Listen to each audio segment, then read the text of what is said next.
Hello everyone, मैं Bhupendra. Geography old paper series में हम पहुंच चुके हैं 2017 में। तो आप सभी को बहुत बहुत बधाई कि हम लगभग 2014, 15 और 16 3 साल के जियोग्राफी पेपर कंप्लीट कर चुके हैं। प्लेलिस्ट में लगभग 50 से भी ऊपर मेरे वीडियो पड़े हैं। सो आप उसे जाकर ज़रूर देखिएगा। बहुत अच्छा रिस्पॉन्स मिला है बच्चों का और आपको भी इससे फ़ायदा मिलेगा। अगर आप नए जुड़े हैं, कंटिन्यू हैं तो कोई दिक्कत नहीं। एक साल के और लिए तो क्या खैर, मतलब यानी कि 2018 तक भी हम जियोग्राफी आपको कंप्लीट करवाएंगे, वहां तक बने रहिएगा। हालांकि हम यही नहीं रुकेंगे, जियोग्राफी के बाद कोई अच्छा सा नया विषय पकड़ेंगे और उस पर भी आपके लिए आंसर राइटिंग करवाएंगे।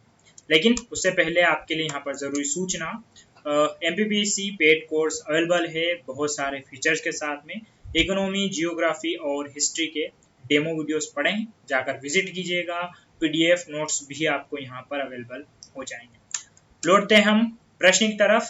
प्रश्न काफी अच्छा है कि छोटा नागपुर पठार औद्योगिक प्रदेश पर संक्षिप्त टिप्पणी लिखिए। एक बात जो आपको अब तक समझ में आ रही होगी वो ये कि अब जो प्रश्न है वह ज्यादातर भारत से ही पूछे जा रहे हैं।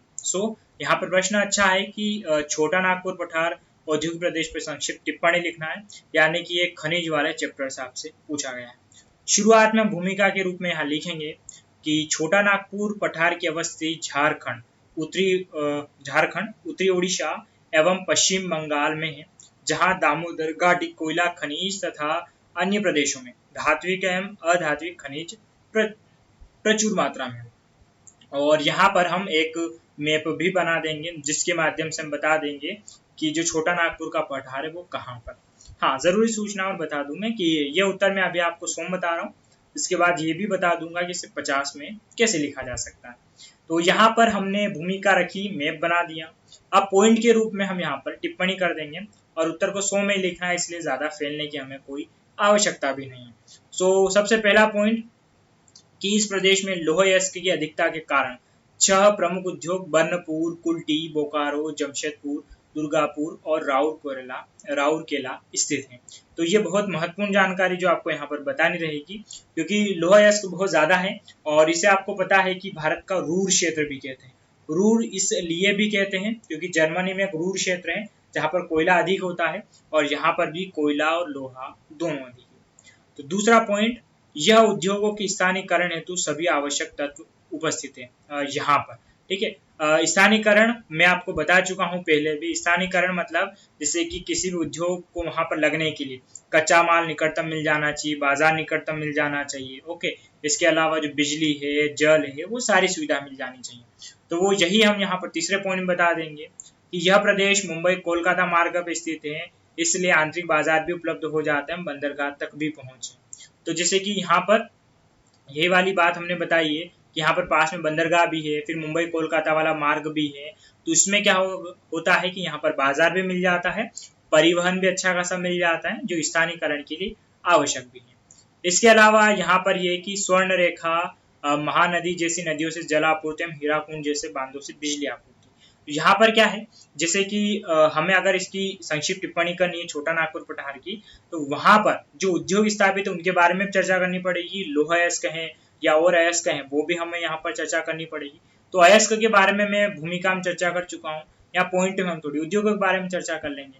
इसके बाद में यहाँ पर 5वां पॉइंट, किसके साथ ही सस्ता श्रम उपलब्ध होने से इस क्षेत्र की सबसे बड़ी विशेषता है। यहाँ पर क्या होता है, सस्ता श्रम भी उपलब्ध हो जाता है छोटा नागपुर पठार औद्योगिक प्रदेश पे। इसके अलावा इस क्षेत्र में असीम संभावना है, किंतु उत्पादकता उचित मात्रा में प्राप्त नहीं हो रही।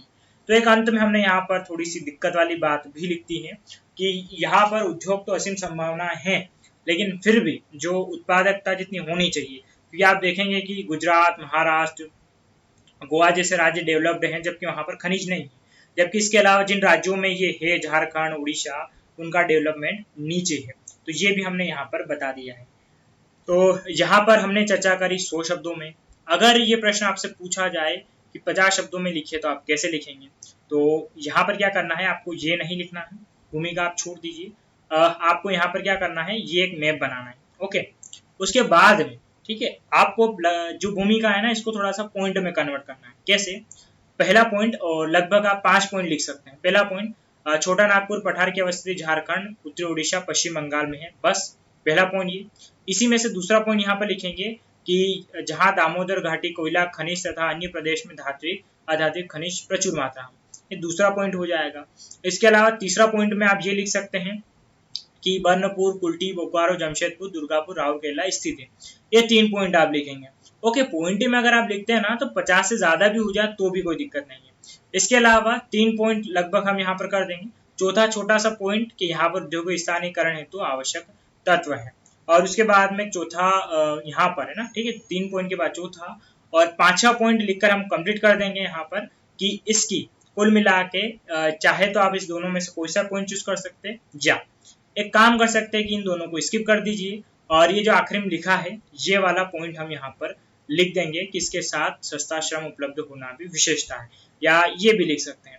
ये आपके पास चॉइस है, 100 शब्दों में मैंने लिख कर दिया है, 50 में आपको कन्वर्ट करना है तो बस कुछ छोड़ना है, बाकी आपको लिखना रहेगा।